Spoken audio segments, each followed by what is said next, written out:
అది అంటే oats transfer కరెక్ట్గా జరగాలి. ఓట్స్ ట్రాన్స్ఫర్ సరిగ్గా జరగాలంటే ఇద్దరు కార్యకర్తలు సాటిస్ఫై అవ్వాలి. ఇద్దరు కార్యకర్తలు సాటిస్ఫై అవ్వాలంటే పదవుల యొక్క పంపకం సక్రమంగా జరగాలి.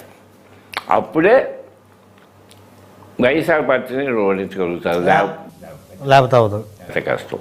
సరే, ఇప్పుడు వంగవీటి మోహన్ రంగా గారి ఆ హత్య ఉదంతాన్ని కాపులు మర్చిపోయినట్టేనా పూర్తిగా? ఎప్పుడో మర్చిపోయారు. దానికి ఈవేళ మోహన్ రంగా కొడుకు రాధా తెలుగుదేశంలో ఉన్నాడు. అవును. ఇంకా అతని ఫ్యామిలీ తెలుగుదేశంలో ఉన్నప్పుడు మిగతా వాడికి ఇబ్బంది ఏముంది?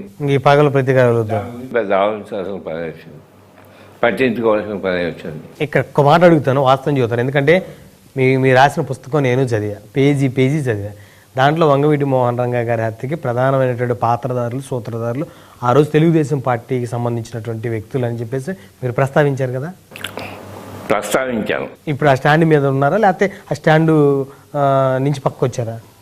ప్రస్తావించిన దాంట్లో ఆఖరి వాక్యం ఒకటి ఉంది. ఏ విధంగా ప్రస్తావించాను? ఫలానా శివరామరాజు గారు నాకు చెప్పాడు. ఏమని?